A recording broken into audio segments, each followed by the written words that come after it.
విద్యార్థులకు ఐటీ ఉద్యోగాలు ఇవ్వకండి, ట్రంప్ ఆదేశాలు. అమెరికా అధ్యక్షుడు డొనాల్డ్ ట్రంప్ గూగుల్, మైక్రోసాఫ్ట్ లకు హెచ్చరికలు జారీ చేశారు.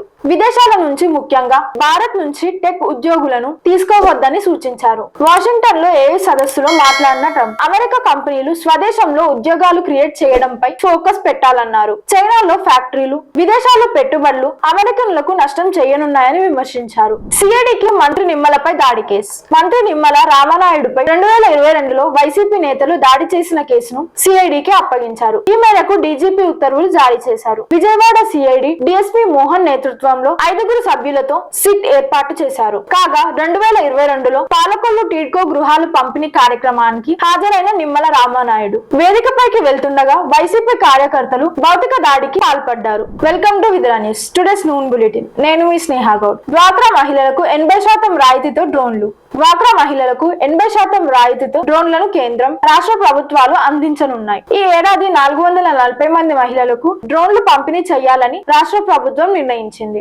డ్రోన్ ధరలు 10 లక్షల రూపాయలు ఉండగా 8 లక్షల రూపాయల రాయితీ లభిస్తుంది. ఇప్పటికే రాష్ట్రంలో 88 మంది లబ్ధిదారులను సెర్ప్ అధికారులు గుర్తించారు. మిగిలిన వారిని ఈ నెలాఖరులోగా ఎంపిక చేయనున్నారు. త్వరలోనే లబ్ధిదారులకు డ్రోన్లు అందిస్తున్నారు. పుట్టిన చోట శిశువులకు ఆధార్. చిన్నారులకు ఆధార్ తీసుకోవడానికి స్వస్తి పలికేందుకు కేంద్రం ప్రత్యేక చర్యలు చేపట్టింది. పుట్టిన వెంటనే శిశువులకు ఆధార్ జారీ చేయాలని నిర్ణయించింది. ప్రాథమిక ఆరోగ్య కేంద్రంలో, అంగన్వాడీ కేంద్రంలో, గ్రామ వార్డు సచివాలయాల్లో ప్రత్యేకంగా శిశు ఆధార్ సేవా కేంద్రాలు ప్రారంభించింది. జనన ధృవపత్రం, వేలిముద్రలు తీసుకొని అక్కడికక్కడే ఆధార్ కార్డు జారీ చేస్తారు. ప్రైవేట్ స్కూళ్లలో ఫీజులు ఖరారు. విద్యా హక్కు చట్టం కింద ప్రభుత్వం ప్రైవేట్ పాఠశాలలో తాజాగా ఫీజులు ఖరారు చేసింది. స్కూళ్లలో వసతుల ఆధారంగా రేటింగ్ ని బట్టి ఫీజులు నిర్ణయించింది. స్కూళ్లకు 1 స్టార్ ఉంటే 8,500 రూపాయలు, 2 స్టార్లు ఉంటే 10,000 రూపాయలు, 3 స్టార్లు ఉంటే 11,500 రూపాయలు, 4 స్టార్లు ఉంటే 13,000 రూపాయలు, 5 స్టార్లు ఉంటే 14,500గా ఫీజును ఖరారు చేసింది. ఈ ఫీజును రాష్ట్ర ప్రభుత్వం తల్లికి వందనం పథకం కింద పాఠశాలకు చెల్లిస్తుంది.